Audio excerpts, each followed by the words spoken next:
You know what? Yeah, usually I like to bring in a bit of levity to any situation or topic that I'm talking about, but I believe that today we need to just get right into it. Time is precious, okay? And we can't get that back.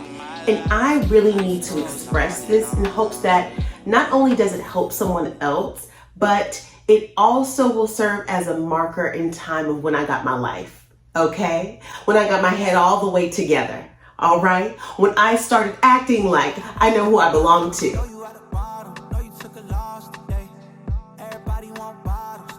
Hey, y'all.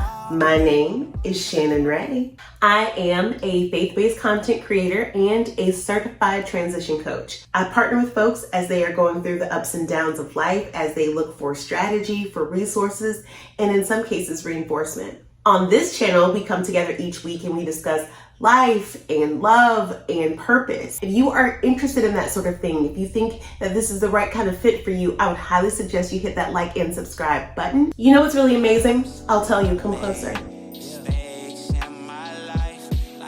When you decide that you are ready for a change, not only must you check in on your intentions, but you also have to be prepared for the fact that whatever you are changing from might still find you. If you think change is going to help to cure your loneliness, if you think that change is going to help cure your issues with dating, your issues with relationships, your issues with whatever it is that is in you, that is causing you to not feel completely rested, to not feel completely at peace with yourself. And I have to tell you, all change is going to do is exacerbate what already existed. So often in life, we choose to want to bury a thing before we've had the chance to examine it, before we've done any type of autopsy, because we're so ready to be past that point. We rush our healing, we rush our process because we want to get to this next thing. And so we jump into these changes, not thinking about the fact that we are still bringing our same selves into these next steps in life. And this is why I call myself the transition coach, because one thing I know for sure is there is a difference between change and transition. And the difference is the process. The difference is that when you go through a change, you are doing that with a very finite outcome. When you go through a transition, you are looking for evidence along the journey. I moved here to Atlanta thinking many things about my life, thinking many things about why I was moving here, and understanding that I had a call to do so. I didn't do it with as much excitement as someone might think. I was ready for change. I was ready to have some new experiences, but what I had no idea of was the level of transition that God would begin to do in my life right now.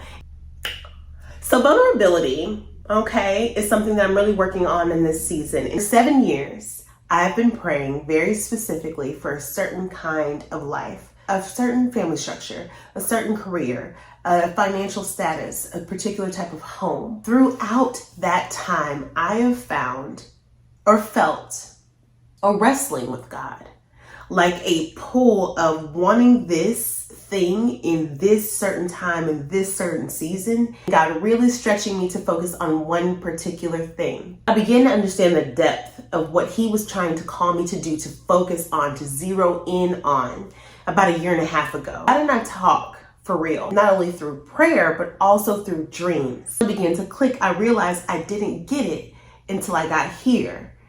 Being here and still finding myself dealing with some of the same themes, some of the same thorns, if you will, in my side. I realized that because although I've made changes, I am still not focused on the thing that God has told me to focus on. I'm still focused on my own desires. Doesn't mean that what I want is wrong. It doesn't mean that those won't come to be. It means that this is not its season. And until I fully give myself over to that season, I will find myself coming up with plans and strategies that prolong the things that I do want, and also prolong the things that God desires to give to me that I haven't even thought about, that I have no idea of, that are too big for me to even pray about, because I don't even know. There are things that he has attached to me just like he has attached them to you, that go beyond what you could ever pray for, that go beyond what your imagination can hold. But if we stay focused on the things that have nothing to do with that, if we stay focused on the things that we believe that we should have, that we believe that we do deserve, we will miss it. We will miss the transition because we're so busy trying to enact change. You know the story of Abraham and Sarah? I mean, I'm not the biggest fan, just to be honest. No offense, Jesus. We know that before Abraham and Sarah became Abraham and Sarah, they were Abram and Sarai. So for those of you who don't know, just in case, just like a real quick recap, Abram and Sarah were married. They were together for a few years and Sarah was barren. Sorry, Sarai. I might do that interchangeably, but we know they're the same person. Sarai was barren. At that time, being barren was the worst thing a woman could be outside of not being married or covered by a man. Being barren meant that there was a direct issue in her relationship with God according to society. So not being able to produce a child with her husband was something that was weighing on her heart year after year after year. We see this theme in other stories. We see it with Hannah and her prayer. But the biggest difference between Hannah and Sarai was that Hannah led with prayer and Sarai led with strategy. With Sarai looked at one of the slaves that they owned and decided to take a slave into her home and have her become one with her husband, produce a child, and she would take that child as her own. Because that was the agreement and because this woman, Haggar, was a slave, when Haggar became pregnant and had that child, Hagar's child was legally Sarai's child. Sarai and Abram would raise that child as their own. I think about that a lot. I think about the fact that her strategy got her what she thought she wanted, but it led her to so many issues. Elevating a slave meant that her husband now took on an additional wife. Elevating a slave and having that person have their child meant that now there were certain dichotomies between Hagar and Abram that she was unable to participate in. Watching someone else have your husband's child can't be the move.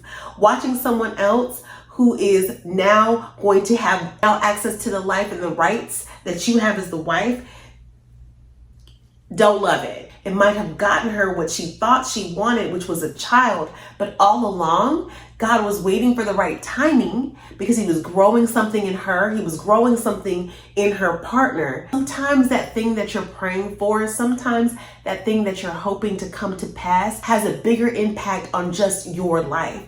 You need other things to be ready. You need other people to be aligned to receive you. Sometimes if you're thinking about it from a relationship perspective, you don't want to be with a man who doesn't have capacity for you. As a man, you don't want to be with a woman who is not ready to receive you. You have to do things in the right time. Even earning more money, you want to be in a place where you can financially handle and steward the increase. You want to make sure that you don't fumble what you're giving. Your blessing is too big for that. Sarai was so focused on having a son that she was missing. She was meant to be given a nation. When God sent an angel later on, right? Sarah was in old age. She was at the point where it seemed very much past her prime to be having a kid. It even says in the Bible, baby was long in the tooth. And it says that because she was so old, because her womb had been empty and the things that made it possible for her to have children, for her to know that she could conceive children had long since gone. When this angel came and told Sarai that she would have a child, she laughed. She didn't realize that she was finally in season, everything that had gone through. Abram had taken her from village to village and had her lying about the status of being his wife because of her great beauty, because men would desire her and want to marry her, and then that would provide him with safety. There was something that God needed to grow in Abram. So as all of this was happening and they finally got to the point where they were gifted with a child, Sarah laughed. How many times have you gone about your life and made a decision, a Haggar strategy that has led you to getting the thing that you want at the expense of your peace, at the expense of your comfort, at the expense of other people who matter to you? She wasn't led by faith. She wasn't led by belief. She wanted a child to secure herself instead of trusting God to do it for her. I have been hearing the message on Sarai and Abram and Sarah and Haggar for weeks now, because God has been trying to tell me that I needed to get out of my own way so that he can do the work the way that it's meant to be done. I mentioned Hannah, right?